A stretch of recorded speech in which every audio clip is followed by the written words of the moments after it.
Here's Reinman in the Morning, on demand from 102.1 and 105.3, The Shark.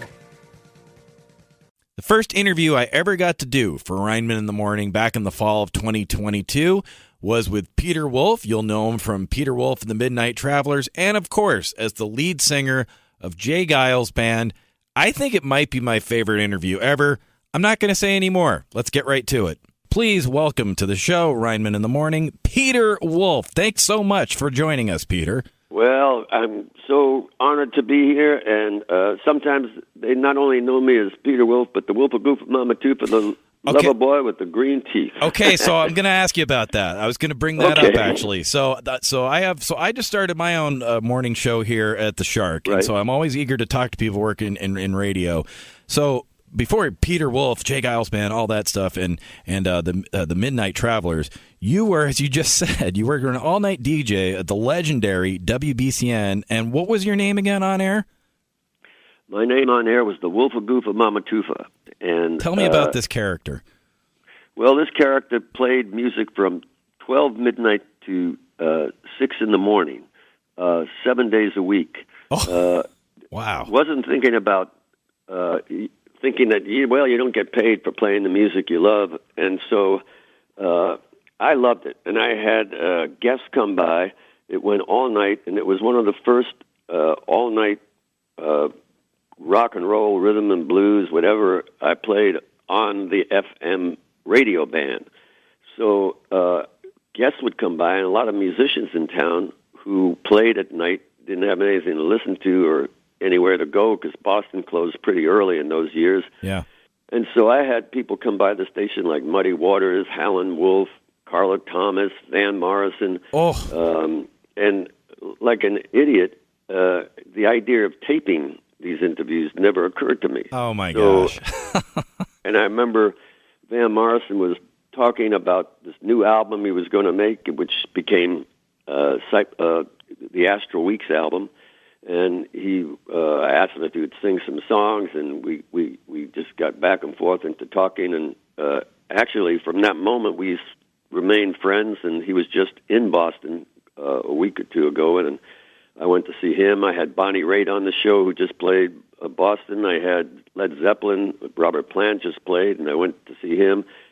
I interviewed him, Jeff Beck and Rod Stewart. It was just an amazing time for me, but an amazing time to play the music that I loved that many people hadn't had a chance to hear. So many people got to hear Muddy Waters and Hank Williams and obscure Bob Dylan for the first time. That's so exciting. But the good news, so you didn't ever record it, but it's so cool that you still keep in touch with these people and you still get to go see them. I mean, have you thought about, hey, maybe we get together, we redo the interviews, see where we are today?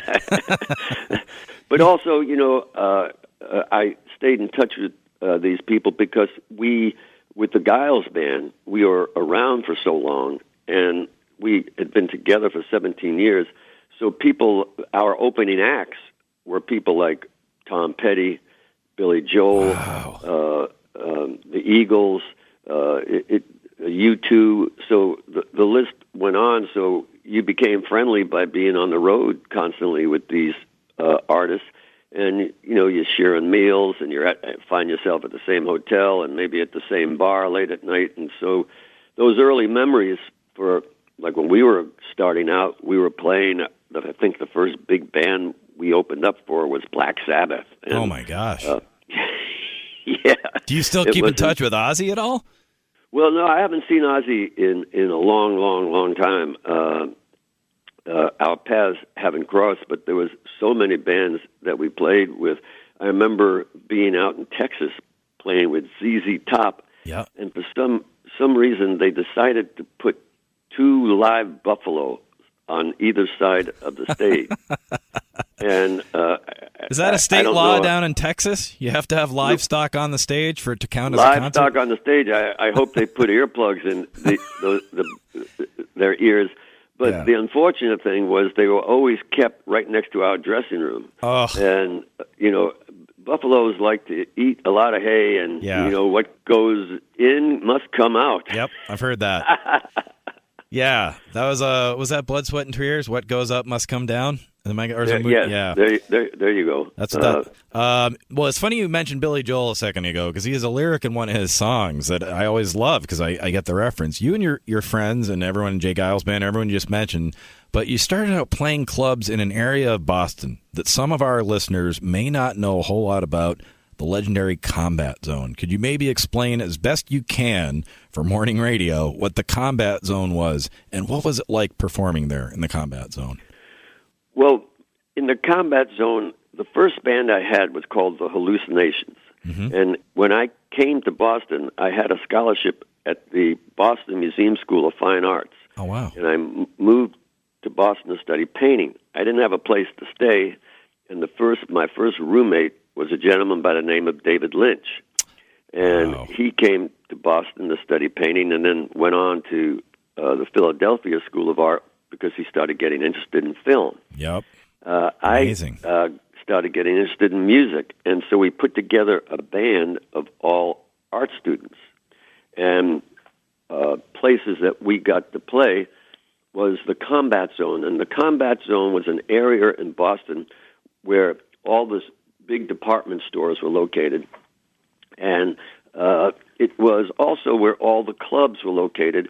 And many of the clubs were sort of had go-go gals. Some of them had strippers in it. And it was all run and owned by, shall we say, the wise guys. Yeah. The Sopranos control all of the Combat people Zone. who happen to wear tracksuits around sometimes. Yes, there you go. Mm-hmm. Yeah. And there was a lot of small shops. It was the streets were all crowded. Lots of ladies standing on the corner late at night looking for new friends, shall we say. Yes, hustlers, street hustlers. Sure. Yes, and so for me, it was an amazing education. I remember we would do 5 sets a night, 40 on, 20 off. The lead singer was the timekeeper, and these guys would come up and go, "Listen, I want you guys to look proper. I don't want no cursing. You follow the rules, and we'll be fine and happy." And at the end of the night, they paid us in cash. And I remember one night we were playing, and all of a sudden, in walks Duke Ellington, and he comes by and gives us the okay sign. And he went upstairs, and I guess, let's just say they were selling fur coats very cheaply. And Duke was buying several coats for some of his lady friends. And things like that went on. But it was an amazing education. We got to meet an amazing array of musicians and got to witness some really great bands, mostly R&B bands. And actually, one day I took Van Morrison down to see some bands, and he picked a couple of players that ended up playing with him on his second album, Into the Mystic and Moondance. There you go. It was the Moondance album. Mm-hmm. And Van, just couldn't believe all the musicians because he had come up really from Ireland, stayed in New York for a short bit, and then was dropped off in Boston. And so we sort of helped him get into clubs in Boston and get his first job, and that's how we continued to remain friends. And you would walk down the street and somebody would go, "Hey, man, you want to buy a watch?" And, you'd look at it and, me being, not too bright, I'd say, "Wow, look at all those diamonds." And, I would say, "How much money you got on you?" I said, "Well, I only got $25. Okay, good, man. It's a $300 watch. I'll give it to you. You sure you ain't got any more?" I said, "Well, I got $30. Give me the $30. And I took the watch home, and the diamonds turned out to be rhinestones. Yeah. And I remember looking at my brand new watch, trying to wind it up, and boom, it exploded. Hey, man, that could have been you got to try on your watch during the show. That's a cool rock and roll moment right there. Oh my gosh, you see Peter Wolf with his exploding watch on stage? Exactly. Speaking of an education, you're talking about an education. So I need your help with this, Peter Wolf. I have a 5-year-old daughter.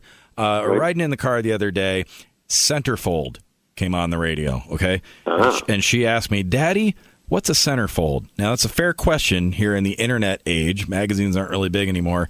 I didn't know exactly what to say because if I admit I know what a centerfold is, that leads us to a whole other conversation. So help me out as best you can. What should I say if centerfold comes on again and my young 5-year-old daughter says, "Oh, what's a centerfold?" And what's her name? Her name is Sadie. Sadie. So I would say, Sadie, your dad reads a lot. And in reading, I learned that they used to have magazines. And magazines sometimes had pictures of these ladies in scant clothing.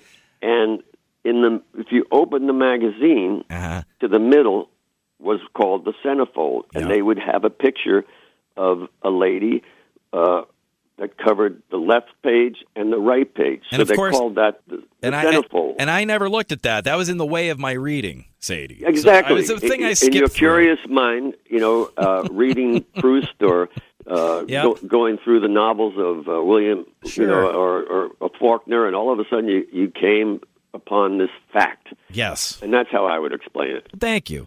So here's the first time I heard... But I would make sure she never comes across your secret stash of Playboy magazine. I don't know what you're talking about. Probably having the, tucked in the freezer or somewhere. It's the refrigerator. Peter, that's neither here nor... And, next to the bologna, I guess. Yeah, and a few stuffed in the toaster. But... There you go. Another song you, of course, wrote, and this is actually where I discovered your music, Love Stinks, because that song took on a whole new life in the 90s when Adam Sandler covered it in The Wedding Singer. Did you know that was going to be in the movie, or was that a surprise to you when you saw that? That was kind of a surprise. I actually, Adam, who comes from New Hampshire, was always a fan, and he had written and asked, he'd love to use the song in the movie, and we had no idea. But him being, knowing him from on TV and stuff, Saturday Night Live, and so we didn't know how it was going to be used, and there it was. And wow! Same thing with Grown Ups that was kind of a town that he created from New Hampshire. He's growing up in New Hampshire. Yeah. And we were honored to play in that film, Grown Ups 2, I believe it was. Yeah. And also in the J. Geils, I think it might be our first album, maybe the second, there's a song called Floyd's Hotel. And we were playing up in Maine, and we were driving back through New Hampshire, and it was a bad, bad snowstorm, and we ended up going through Manchester, New Hampshire. We couldn't get any further because we couldn't see, so we pulled over, and we ended up in this hotel called Floyd's Hotel, and it was basically a flop house, and we needed a place to stay, so the entire band slept in one room, and that's what the song Floyd's Hotel from the early Geils days was written about, right in the center of Manchester. I don't know if it's still there, but it's still in our memory, that's for sure. Well, there you go. Now, just how'd you get to the name, the Midnight Travelers? Is it kind of what you just were describing right then? We put it together. It's sort of like, Hank Williams and the Drifting Cowboys. Everybody sort of had a moniker, and there was an album I put out called Sleepless. And so when we toured behind that album, we had the Sleepless Travelers. And then we all made midnight souvenirs, so it became the Midnight Travelers. Oh, cool. And all those records, my solo records, have now become great collector's items because they don't seem to exist anymore, and many people haven't heard them, so that's one good aspect by them, but I love making them, and they're important to me, and they help me work with a lot of people that I'm fans of. People like Mick Jagger is on one, and Merle Haggard's on another one, Shelby Lynn's on one, and Nico Case, and there's just a whole lot of people that are able to join me, some of David Bowie's band, some people from Motown, and Don Covey and Bobby Womack, and some just great artists that I have admired through the years and got to work with. Keith Richards, another one that came in one night, and we just had a wild night, just playing blues music from, we started about 11 o'clock at night, and I think at around 5 in the morning we were still recording. So we picked one of those for the album Sleepless. It's on the Sleepless album. If people can find it, it's a hard one to find. Well, they're going to get to hear you sing. I mean, what can people expect to hear at a Peter Wolf and the Midnight Travelers show? What are you guys going to be playing? Well, I'm going to do some of the favorite songs of the solo stuff, and I'm going to also add quite a bit of my favorite Geils songs because they're near and dear to me. I help, write them, and I enjoy playing them because it's part of my history. So it'll be a nice mix. So if we've got any Geils fans out there, they're definitely going to hear some rocking and rolling, shaking and doing it to it and getting right through it. If it's in you, it's got to come out because that's what rock and roll is all about. I'm a huge David Letterman fan, and I remember vividly when you reunited with Geils Band on Letterman in 1999. Is it true that was your first time on stage together in 16 years on the Letterman show? It was either the Letterman show or the Good Morning show or one of the morning shows, the Today show. But I think it was the Letterman show. And what happened on that show is that they had the theme of the show was Boston. Mm-hmm. They were doing a different city once a month, and they would do Detroit or Philly or L.A. And Dave, it was coming from New York, but they would have the backdrop of the city. I remember this, yeah. I knew a lot of the writers on the David Letterman show. Really? And so I'd go up and visit the writers, and Dave, everyone thinks Dave was, this kind of beer-drinking, fun guy, but he was very serious, and, he was somebody that, you sort of, like, didn't look at, you stayed away from, and it was sort of made that, you don't touch Dave, or, unless he talks to you or whatever, et cetera, et cetera. So I would walk into Dave's office because he was a fan. He used to see us at Ball. I think he went to Ball State. Yep. Indiana, yeah. And so, hey, Dave, how you doing? He'd be sitting in his office, which was pretty bare, and he'd be sitting with his feet on the desk, throwing pencils up into the ceiling. And they would stick in the ceiling. He would have about 40, 50 pencils, in the ceiling. And then when they dropped down, he would just throw them back up. That was his weather, yeah. And so on the particular show that you're talking about, with the theme was from Boston, and the audience all was from Boston. Yeah. At the end of it, they had this big panorama behind Dave of the Boston skyline. So when we finished the song, I just walked up to Dave, put my arm around him, and I said, "You see that house over there, Dave? That's where I live." No, that's amazing. Yeah, so it was fun. He he's missed on television. He helped create a lot of the new kind of late night TV. Sure.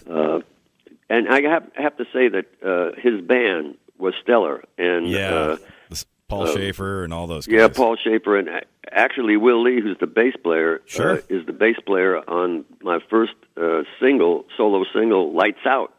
Get out of here. I didn't know that.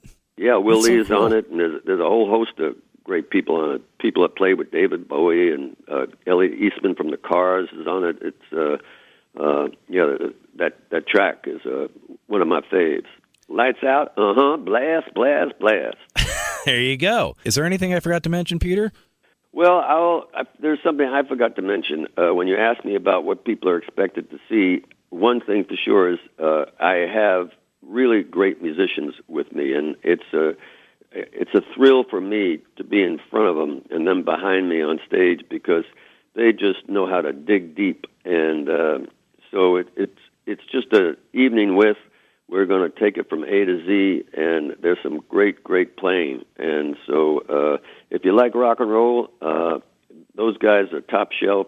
I'm honored to be playing with them, and I'm glad to be, after all these years, doing it to it and getting right through it and jumping in. And everybody got to get on the mark. If you want to hear good music, got to listen to The Shark. Oh. It's in the middle of the night when it's getting too dark, and you want some good company and music, just listen to The Shark. So there it is. Thank you for inviting me as your guest, and I hope to see you and your daughter maybe come down to the show. And you know something? We took Peter up on his offer. And you can see the picture of myself, my daughter, and the one and only Peter Wolf on the Shark Instagram. It's Shark1053. My next guest is a WWE superstar. Would you please welcome Mia Yim? How you doing, Mia? I'm good. How are you? Now, first of all, do I have the right name? Because there's a rumor out there that you have a different name now. Is that true? It's a nickname, yeah. It's Michin. Michin. And what's the significance behind that nickname? It's Korean for crazy, and I am half Korean, half African-American, and my mom would always call me that growing up. Oh, that's so cool. And you finally have that on TV. I love that. Yeah. She's taking credit for it. I was going to say, does she get some kickback? I hope she does. Well, let me ask you, first of all, is this your first time wrestling at the Garden in Boston this weekend? Yes. Oh, yes, my it is. gosh. So what's going to be going through your head as you walk out in front of 20,000 fans underneath all those banners and with all that great wrestling history that's happened in Boston? Well, no pressure or anything that you're putting on me, but I think with the match being a war game, I'm going to be so laser focused on my opponents and making sure that my teammates are going to be getting the win that I'm probably just going to black everything out and just stay laser focused. That's how you got to be, right? But I'm just thinking about it right now. Well, you have an interesting story and one that I think a lot of listeners can relate to. And during the pandemic, you were one of some superstars from WWE that you guys parted ways. But then you came back and bigger and better than ever. And so, like I said, a lot of people kind of went through similar things. What do you think were the biggest factors in keeping yourself motivated and productive so when the time came to return, you were ready? So the main thing I wanted to do was to stay ready just in case. And, of course, me and my husband were going through the same thing. So we kind of leaned on each other for support. And thankfully, I was so busy in my real life with planning a wedding, buying a house, doing all this stuff that it did wonders for me to stay mentally occupied. So I wasn't just sitting and dwelling and wondering, what am I going to do next? It's just stay on the go and just make sure that you stay ready. So if the opportunity were to arise again, I didn't have to rush to get ready. That's such great advice, and I think something that everyone can learn from. And, you've done so many amazing things. Before wrestling, you went to college on a volleyball scholarship. What happened that made you decide that, you'd rather be like, instead of spiking volleyballs, spiking people's heads, maybe?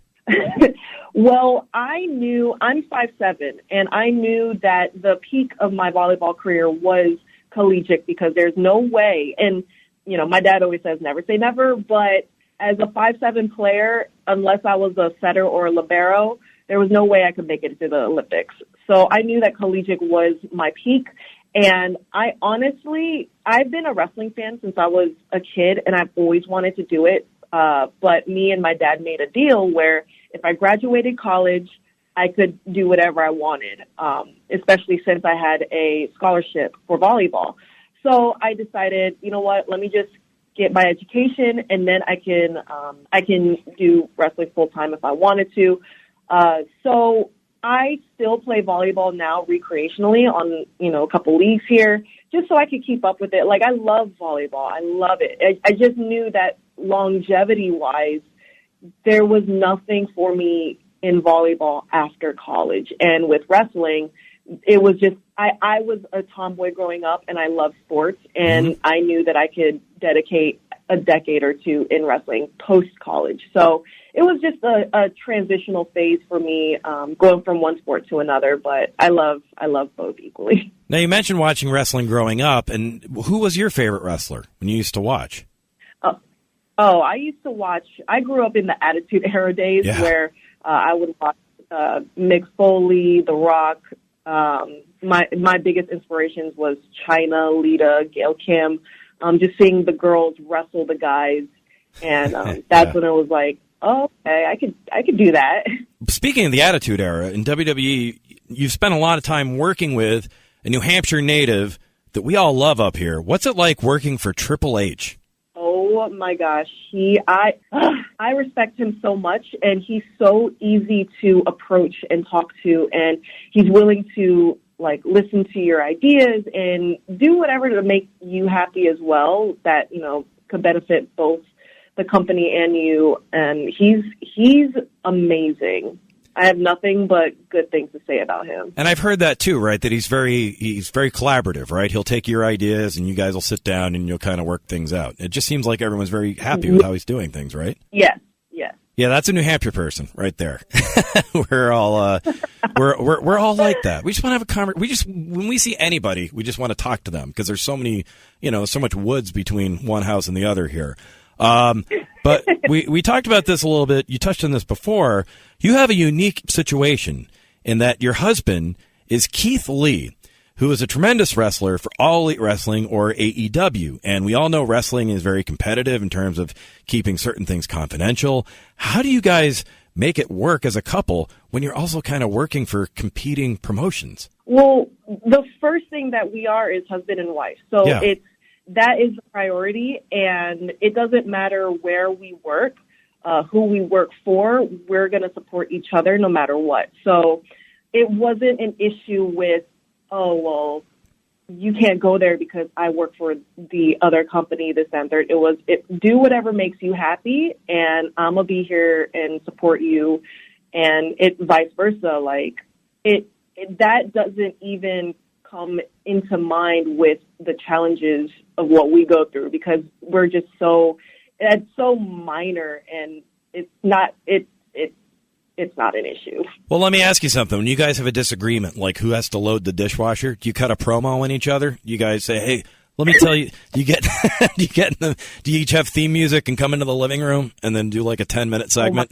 No, I mean, he's the promo expert. I just load the dishes. I mean, that's one way to make it work. You go over there, honey, and you yell at the dog. I'm gonna run the household. That's fine.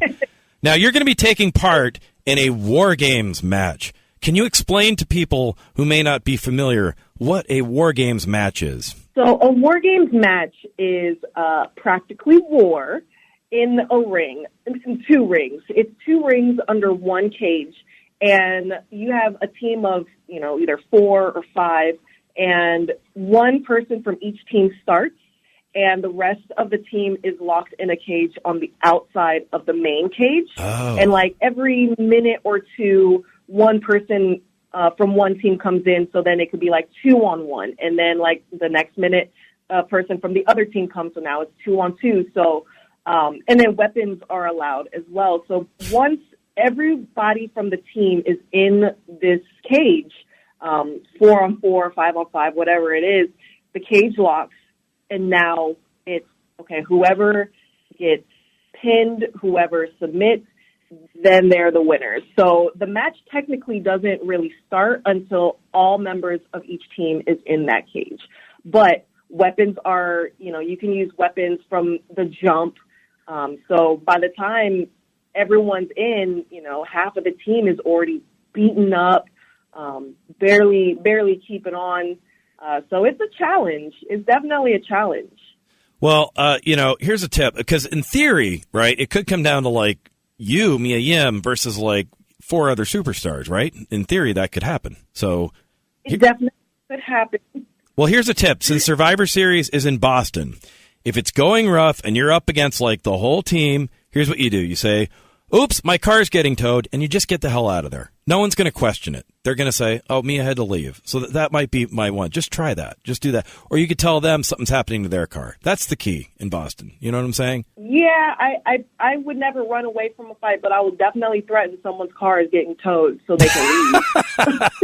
Get over the in-ring mic. Excuse me. Yeah, I'm sorry. Bailey, your car. I don't know what the license, it's being towed. Now, I noticed on the poster for Survivor Series War Games, you have a mystery partner. Is that correct? Yes. Okay, now I'm not going to ask you specifically who it is, but I'm just going to go through. I want 7 guesses, and you don't have to tell me if I'm right.